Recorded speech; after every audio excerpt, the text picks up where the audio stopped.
If you pitch in front of people on a stage, at an event, at a demo day, and an accelerator, whatever you're doing, in that scenario, most likely this is the first thing they see from you. And if you do great content, but you do poorly on the performance side, they'll always believe, and they don't do that on purpose. They don't want to be mean to you. They just automatically think if you're bad at pitching, because that's the one thing they currently see you do, they'll believe that you're bad at other things as well. Yeah.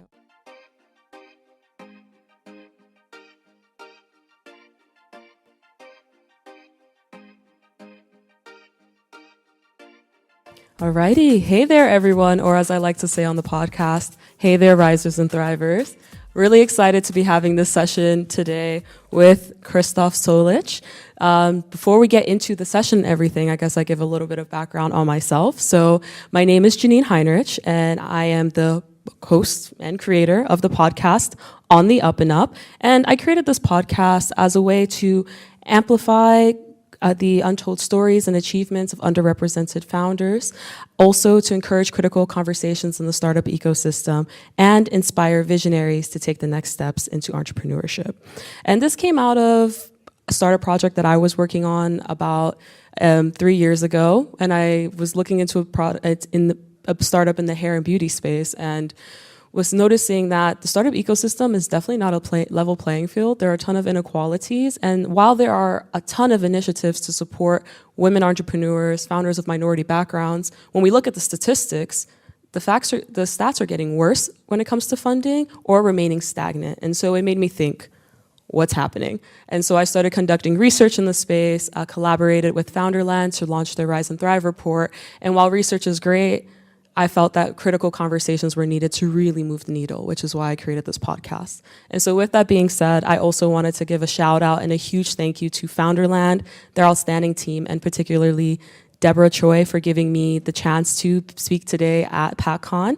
Founderland is an outstanding organization that supports women of color entrepreneurs in the European startup ecosystem. So if you're a woman of color founder, I highly, highly recommend checking them out. And even if you're not, you can still support the community by being an investor or an ally. So with that being said, though, to the main events of today. And today, as I said, joining with me is none other than the pitch doctor himself, Christoph Sollich. Thank you for being here. Thank you. It's my pleasure. Yeah, I'm really excited. So for those of you who don't know, over the last 11 years, Christoph has helped over 2,500 startups and corporate entrepreneurs improve the way they pitch.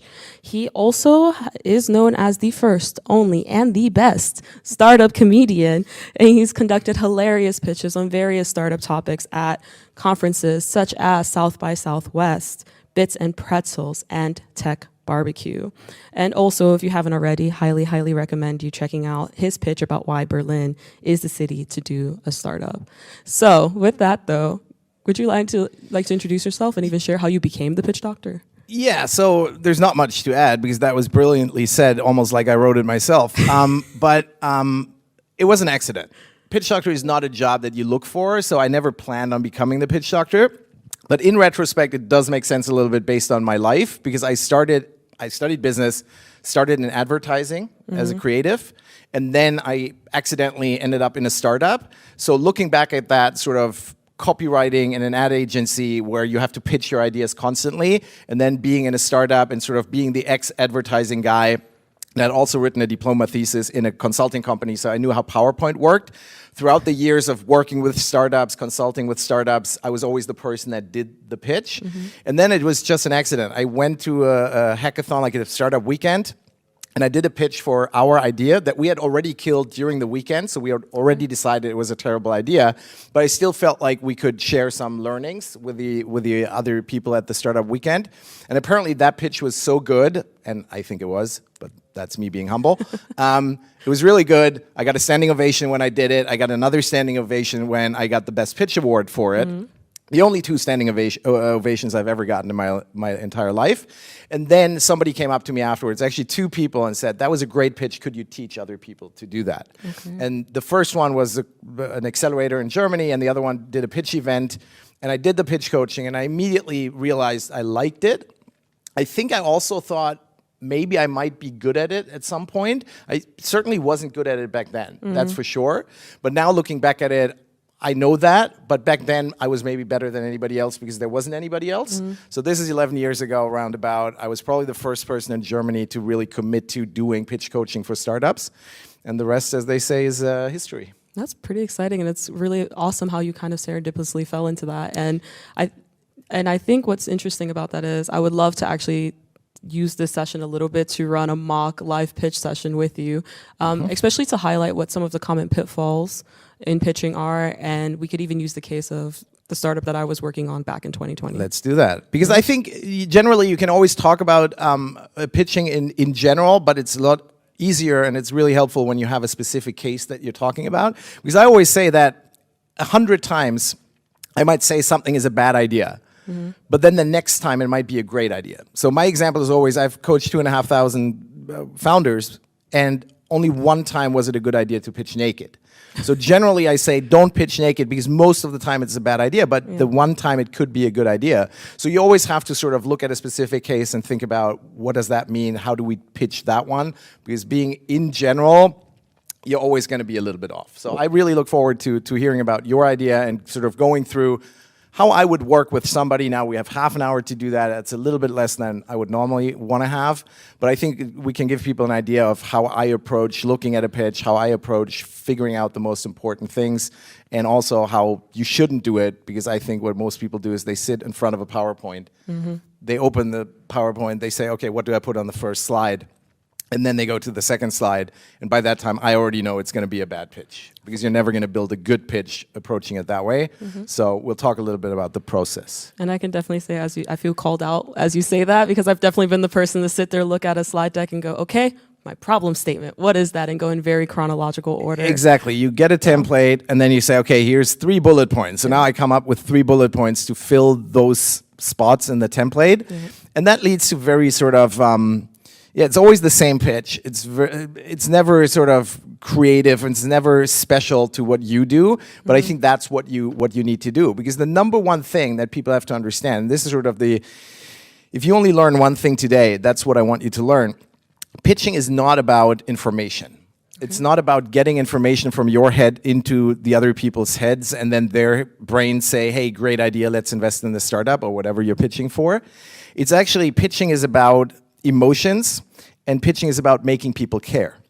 Because when you start pitching, what you'll walk into 99% of the time is that people don't care. Because you're one of many startups. There's thousands of startups. If you pitch to investors, they hear dozens of startups every day. They see the pitch decks that they get into their inbox. So they're not waiting for you.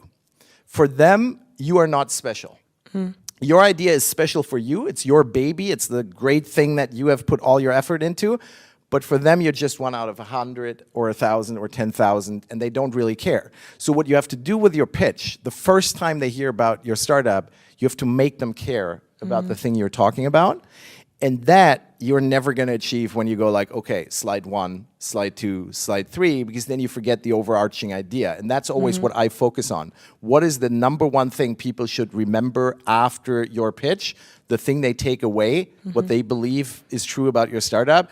That's what we need to put in the pitch, and that does not fit into a template, because the templates never say, what is the one amazing thing people have to remember? They go problem, solution, product, market, whatever the Sequoia template says.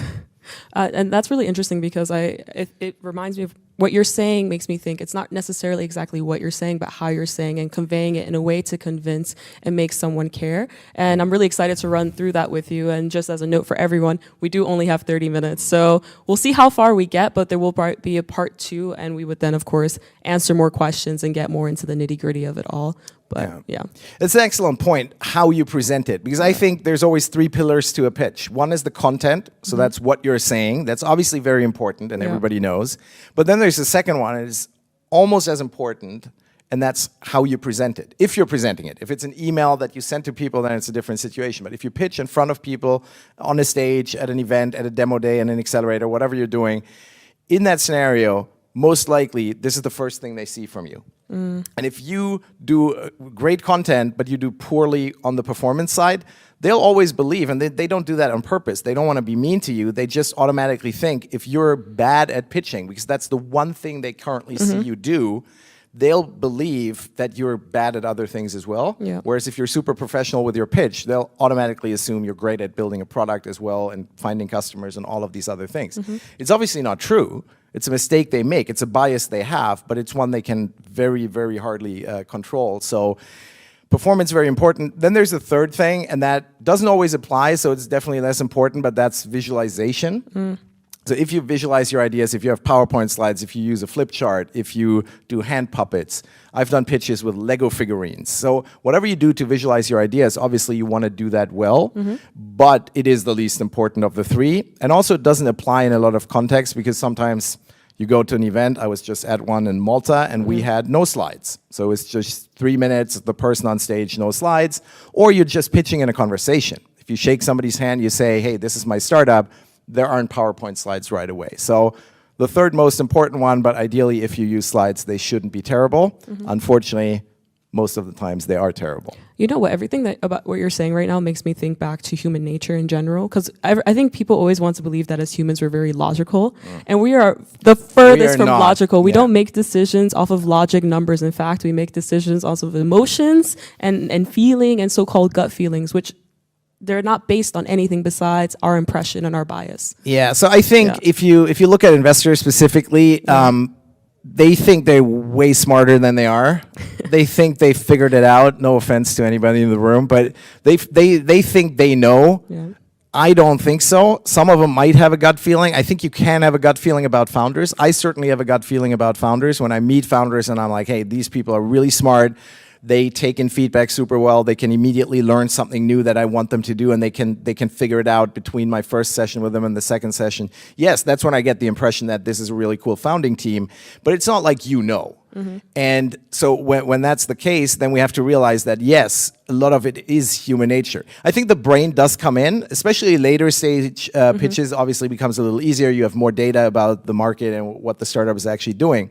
But in the beginning, when you're talking seed stage, pre-seed stage, it's all making bets on these founders might work, this problem sounds interesting, this market is interesting, but really we don't know. And in those cases, how they look at what you do is really, really influenced strongly by how you're presenting. Once you get to the point where you have awesome numbers and you have traction and you can point to like 3 years of data, all of that becomes less important. Because then obviously you just have to say, hey, look at the data. Yeah. And this is one thing that always bugs me a little bit when people, like there's certain websites that show pitches, right? And they go like, this is the successful deck that startup XYZ used to raise $40 million from whoever. And you look through the decks and most of the time they're not great, but you get to the slide where it says, every single person loves our product. They all pay a ton of money. They all recommend it to all of their friends. They never churn. And they basically, they couldn't live without our product. And at that point, I'm like, yeah, sure, you raised $40 million because of that slide. But it doesn't mean it was a good slide. It just means you had great data to put on there. When you're pre-seed, seed, it's more about the idea. It's more about the vision. That's when the storytelling really has to be on point. That's when you really have to get people excited with your pitch. And that's where it's a lot harder. If you have an amazing startup with great numbers, scribble the numbers on a napkin and go for it. Like that's enough to fundraise. Don't worry about the pitch doctor or working on the pitch. Just napkin, numbers, give me 100 million, let's go. Yeah, that's amazing. And it's a really interesting, great point that you also brought up about making people care. Because the business idea that I was working on back in 2020 was a business that was focused on providing access to hair care products for women with textured hair, particularly Black women. And I remember at the time running into a few things where I felt like, okay, how do I get the audience who may not necessarily relate to this problem to care? And I worked with a lot of founders of minority backgrounds who are building businesses that really target their community. And they ask me this question every single time, Janine, how do I convey the problem to an audience who does not relate to this problem? So maybe... Yeah, I think there's one way to do it, and that's stories. Stories. You have to tell people the stories of the people that have the problem that you're trying to solve, and you have to tell them in a way where they can feel it and they can put themselves into the shoes of the people you're talking about. Now, that's obviously a lot harder to put a 50-year-old white male that is going to be the investor in most cases into the shoes of a 25-year-old black person that has curly hair. So you have to do it's a much harder challenge in that scenario, but it also has one advantage, and that's what I always tell people when they say, yeah, but the investors are so far away from my target audience. It avoids the huge pitfall of the audience actually thinking they are the target audience, because then they go like, I don't want the product, so it's not good, which they might do if you said, hey, I have a product for 50-year-old white males, but then for some reason it's not for them. That's great. You might still have hundreds of millions of other people that want it, but they just think, no, I'm the target audience. I don't like it, so I don't want to hear about it. So I think the advantage is actually in, hey, there's absolutely no way you believe that you know about this, so now I'm telling you. And I'm telling you the stories of people, and I'm telling you, and this is for me, this is always a key that people forget. Because in the template it says problem, solution. It should say problem, existing solutions, better solution. So I think talking about the existing solutions, talking about what people in your target market go through to make up for the fact that they don't have the perfect product yet, how much time they spend on it, how much money they spend on it, the weird stuff they might be doing to sort of to handle the problem in a workaround kind of way. That's really powerful in a pitch, because then people go like, oh yeah, if these people do all these things to solve the issue, if we could have a dedicated product that does it, then we really help them, and they're going to pay for that because it makes up for their effort, the other things they have to buy, the time they have to spend, and all of that. Yeah, this definitely has the wheels turning in my head, and I'm thinking already about this. And since this is a practical conference, I think why not give this a try right now and see how we can convey this to an audience and make them care. Yeah, let's go through it. So for me, the first three questions I always want to answer are, what is your goal for the pitch? That is really important, because if you don't know specifically what your goal for the pitch is, you're not going to go anywhere. Unfortunately, when I talk to startups, they show me their pitch, and then I ask, what are you trying to do with this pitch? They're always like, what do you mean? It's our pitch. We do it when we're supposed to pitch. That doesn't work. You have to know exactly, what is this pitch for? What am I trying to do with it? And then the second question is, and who is my target audience? Who am I speaking to?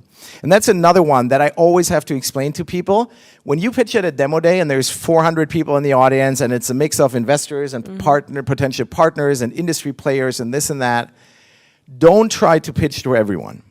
You will never succeed pitching to everyone. If you try to make everybody sort of understand and believe in what you're saying and all of that, you're going to get to nobody. You have to know who in that audience is really interesting to me, who's really valuable to me. What are the 5 investors? And then you think about them and you pitch to them. Because then you also know, are they technical experts? Do they know about the market? If not, I have to explain it, because those 5 are the important ones. But don't try to appeal to the grandmother in the last row that might be there by accident, and you're like, oh, she's here, so now I have to tell it to her, like to explain it to her. You don't. So those are the first 2 questions. What's your goal? What's your target audience? And then the third one is just sort of, what's the format? Are we talking about a 3-minute pitch on stage with slides? Are we talking about a 10-minute pitch? Are we talking about 90 seconds with no slides? Are we talking about an emailed slide deck? So that's the other one.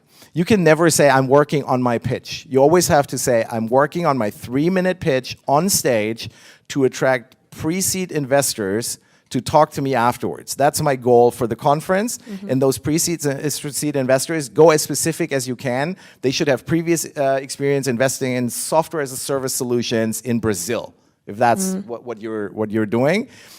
As specific as possible, and then put that persona in your head and pitch to them and not anybody else. So that's the 3 questions we would have to answer. So maybe we just make up. Exactly. You have a demo day coming up? Yes, I have a demo day coming back. So back in 2020, like I said, I was working on this hair and beauty business targeted at women of color and specifically on textured hair products. And so I was in the Factory Berlin Stealth Mode program, and as usual, typical demo day format, 3-minute pitch I had to do with a presentation, so there were slides involved, and it was virtual.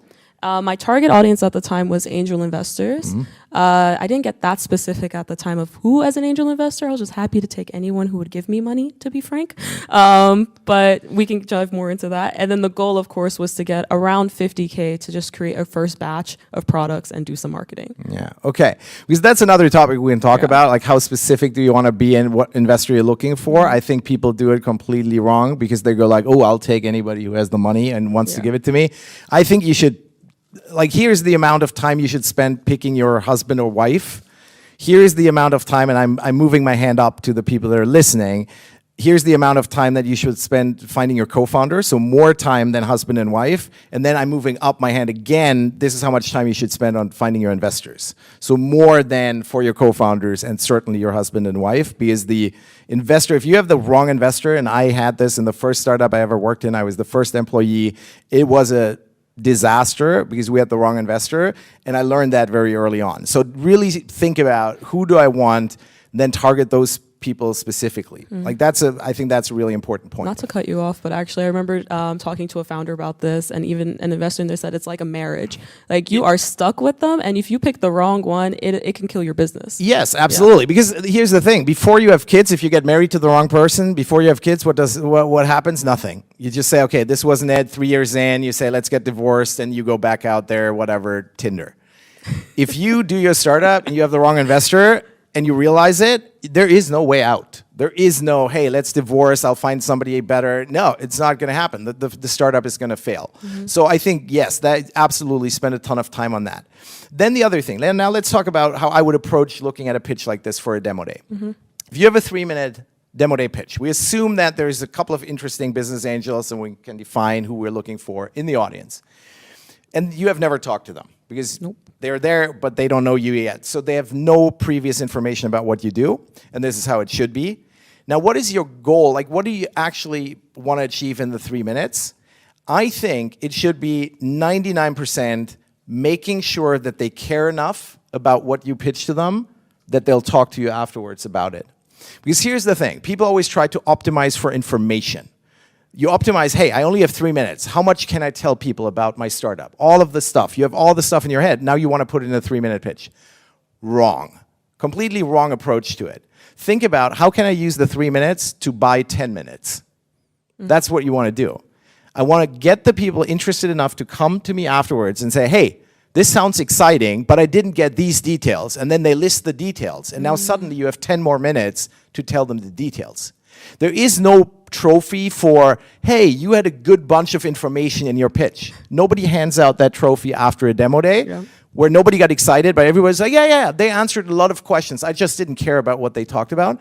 Doesn't help you one bit. So try to use the 3 minutes and go like, what is the thing that I need to put in their head where they go, I have to talk to Janine after this. So that would be my first question I would ask of people. If you look at it, and we have to, for that, define a little bit, who might this business angel be? What do you put in their head where they go, this is the amazing thing that I will not forget about this startup, and that's why I want to talk to Janine. So what would be your idea? What could be so exciting to them to do that? Yeah, first of all, just to address what you just said, that was really a big aha in a way, because you're basically saying you want to leave them wanting more. It's kind of like your marriage or dating analogy that you said. Like, you don't put all your facts on the table right away. You live hints and doses. You leave them wanting more, and that's essentially what you were saying. Yes, pitch is always about the next step. I pitch for, like, if I meet you and I shake your hand at a conference, I can talk for 30 seconds without being like a crazy person, so you don't want to talk for 5 minutes right away. So 30 seconds. That's my first pitch. If you don't run away, if you don't find a reason like, oh, I have to go to the toilet, or there's a friend over there, and you leave, I've bought like another minute. And now I can pitch you a little bit more. And then if you say, oh, this is interesting, now I can talk for 3 minutes without it feeling weird. And then you say, oh, like, should we sit down and talk for 10 minutes? And then I have 10 minutes. And then they say, hey, send me a deck or whatever, or let's have a Zoom call. And now you have 30 minutes. So you're always earning more time. It's not about putting everything in the first 3 minutes. Huge learning. And if we've done that for the audience here today, I think that's already great. Amazing. Now, what's the most amazing thing about your startup where you would go, that's what I want to put into people's heads, where they go, hey, this is something I should care about?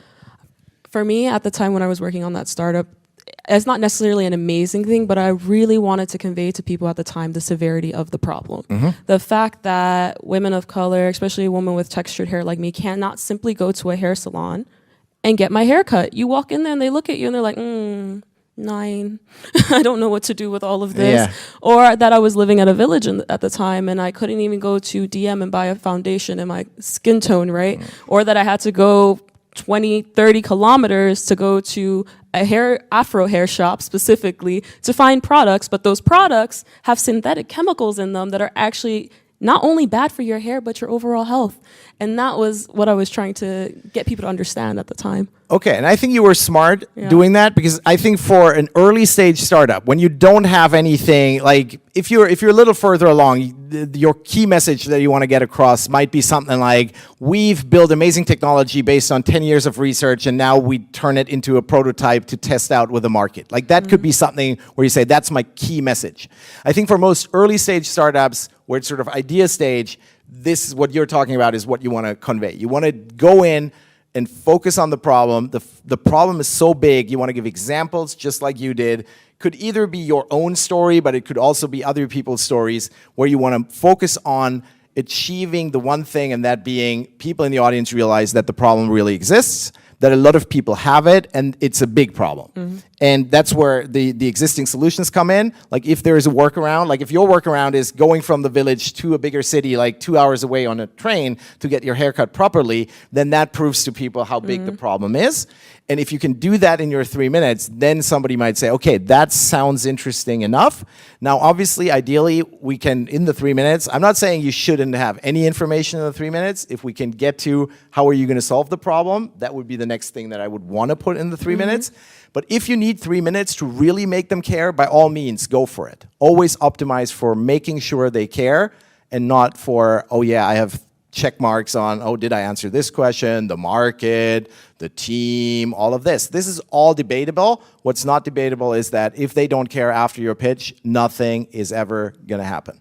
Just to quickly clarify, because you're saying spend as much time as possible on making them care. And necessary. Did I say possible? Because I meant necessary. As much time as necessary, and then whatever time you have left, you can spend on other things. Okay, that was my question, and I think I probably misinterpreted it. Because maybe I misspoke. Sorry. Yeah, because I was like, at the end of the day, we still have to put the solution out there as well, right? And the importance of that. Yes, I think that's sort of the next step that you want to get to, because what you're trying to do is when you talk about the problem, you're trying to build tension, right? You're trying to get the audience to the point where they're like, that's a huge problem. If only we had a solution for it. And then you come in from the top rope with your solution, and you're like releasing that tension. So the audience goes, oh yeah, good. We have a solution. Cool. That moment is obviously a very critical moment in your pitch, because that moment people make a gut decision if they believe that your solution is going to work or not.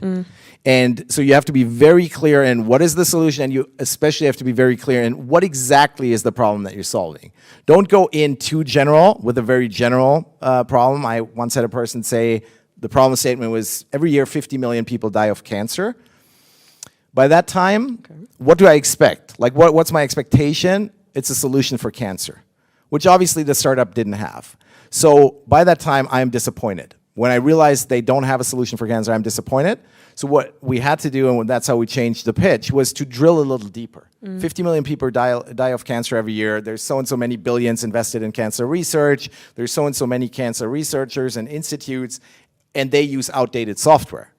Now we talk about the actual problem, and then we can come in with, okay, this specifically we solve, but that's where you have to spend a lot of time. Problem, really define it specifically, then come in with a solution, make them have the gut reaction, oh yeah, that's actually going to work. And I think if that's all you do in a 3-minute pitch, that's already great. If you fully achieve that, because then they will come to you and say, hey, let's talk more about it.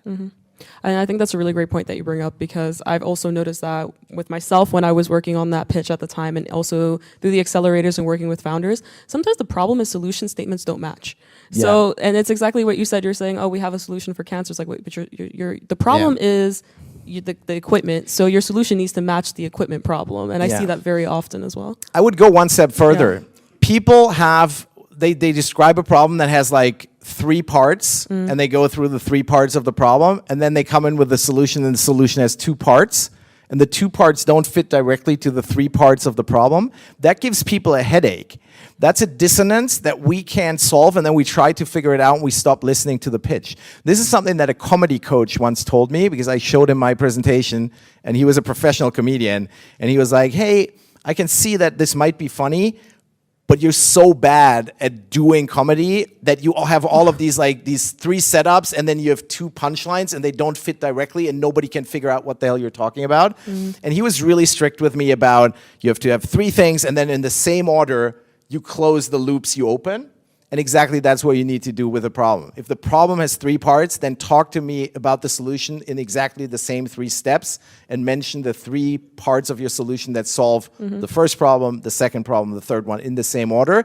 Makes it a lot easier for people to understand. And another question going in that direction, because we're talking about making people care. The other thing that I've noticed with pitching is getting your credibility across as well. And at that time, I remember for me, I was a solo founder, which is the case for a lot of people. I was a solo founder. I was relatively young in my career as well. So I didn't have much credit besides I've got a brilliant idea and I think I can figure out how to do it. So do you have any advice there as well? Yeah, so I think obviously you want to talk a little bit about why you are, that's a big important question, why you are the right person to do this and why you're going to make this successful, and your passion for the problem. Because I think in the beginning you don't have much more than passion, unless it's like a research background in the field, or you've worked in the field, or you know about the problem with the hair product. So I think mostly it's about the passion that you have to get across to people, especially when we talk about angel investors. Because angel investors, they want to be along for the ride. They want to see an entrepreneur where they go like, oh, if I was young, I would be their co-founder, but I have too much money and it's too much work, so I'd rather give them $50K and sort of live through them. That's what business angels tend to do. So I think if you can show the passion, if you can show that you've done the work and you're willing to do the work, I think that's what will get them to think, okay, I believe in this person. And willing to do the work is an important thing. Don't pretend you know everything, because you don't. Nobody does. If the investor pretends to know everything, then find a different investor, because that's not true, but you don't either. So don't feel bad if you say, hey, I haven't figured that out yet, but I know that I can do it. And maybe you have an idea of how to figure it out. That's the important part. I'm a big believer in being open and honest about things you don't know yet and challenges that you will face. Don't hide the elephant in the room. Don't sweep it under the rug, and whatever other analogy you want to use. If there is an issue, talk about it, because the right investor will appreciate that. The investor that wants to be lied to, you don't want that investor. The smart investors know exactly that startups are freaking hard. You have like a 0.1% chance of doing what they want you to do. Be open about it. Talk to them. These are the challenges. This is the assumptions that we have that we still have to figure out. So that would be a question that I ask in a session, is sort of what are the key assumptions that you base your startup on? And if they don't turn out to be true, then you're in trouble.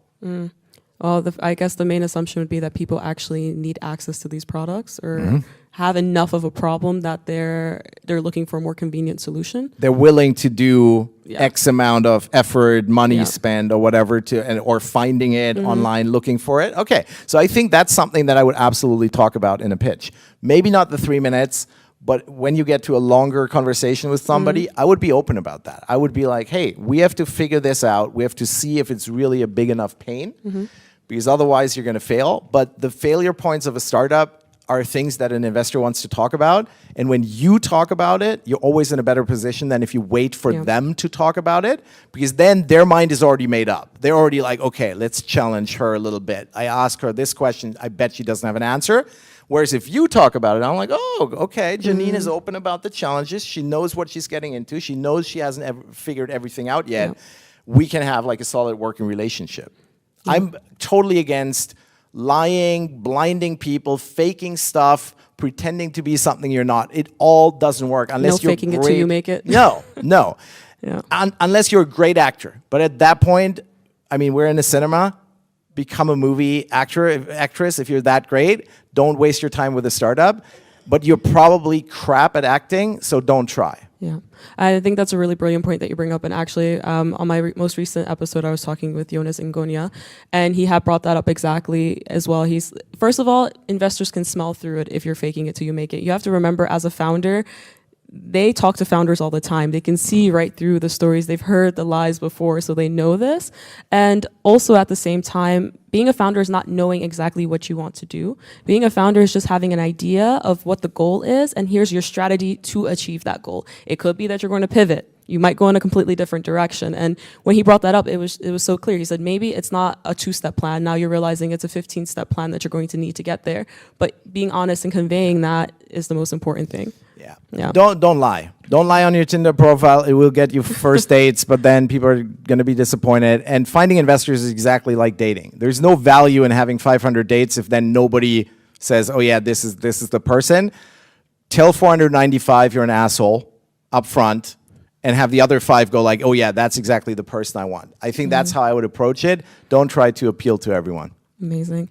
So we're running out of time. As I teased a bit earlier, this is a part 1 of a longer conversation that Christoph and I will definitely be continuing. So if you have any questions, feel free to send them to either of us or directly to me via Janine at ontheupandup.io. We can answer all of your startup questions, all of your pitch questions, and we're still here for a little bit of time, so feel free to come directly to us. And also, thank you so much for joining me. Thank you. It was great fun. And let's do the startup. I think we should do it. Yeah, exactly. Thank you. Thank you, Janine. Thank you, Christoph. Thank you so much for the session today. We still have like 1 or 2 minutes if there are like any very urgent questions out here. And we can hand the microphone over to you. First row, perfect. Short walk with the microphone. Advantage here, unfair advantage. Anyway, I'm really curious. After building up the problem and the tension, I know you want the solution to target on that. And you mentioned about the gut feeling. I'm trying to work out what's kind of the behind the gut feeling, so that people know, okay, this is the right solution. Yeah, I mean, that's where you're in the hands of God, basically, because whatever the gut decision is that people make, it's based on sort of their experience. And you can do a little bit of research. So if you talk to specific investors, I would always research what things have they invested in that went well and what things have they invested in that didn't go well, because then you can make your pitch look a little bit more like the things that they were successful with and avoid the things. Like if they have terrible experience in certain markets or whatever, don't mention those, right? Go for the things that they feel comfortable with. But really, it's a hard science to know what is the gut reaction from people. I think that's where pitching being a filter comes in. If you say, this is my solution to it, you cannot attract everyone. You can only attract the people that have sort of similar belief systems. And I think it's really about the future. Investors look for founders where they have the feeling that I see the future the same way as the founder. So if you say this solution is going to work, then you will attract the 5 people in the room that say, yeah, I feel the same about the future, and the others you will not attract. Now, if the 5 are bad investors that you don't want, then you have a problem. But most likely you will find the right investors for what you do by using the pitch as a filter. Not appeal to somebody that doesn't want it. I think this is something I read recently on Twitter. I think it was genius. I think people should spend way less time trying to talk people that don't want to invest in their startup into investing in their startup, and rather focus on finding the people that actually want to invest in your startup, which again is like dating. Don't stalk the person that doesn't want you. Find the person that wants you. You're much more likely to become a happy person in the end. Thanks. Yeah, sometimes I see some way, maybe it's a shortcut way of using like a user story and journey and then simplify it.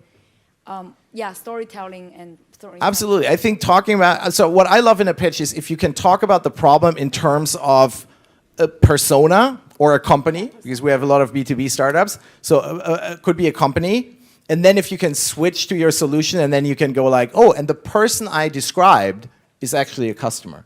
So it could be a test customer of your hair product, but it could also be a test customer company that has tried it out. So because if you do that, you have the psychological effect of people looking at it and they go like, okay, this is a story she's telling and it doesn't have to do anything with reality.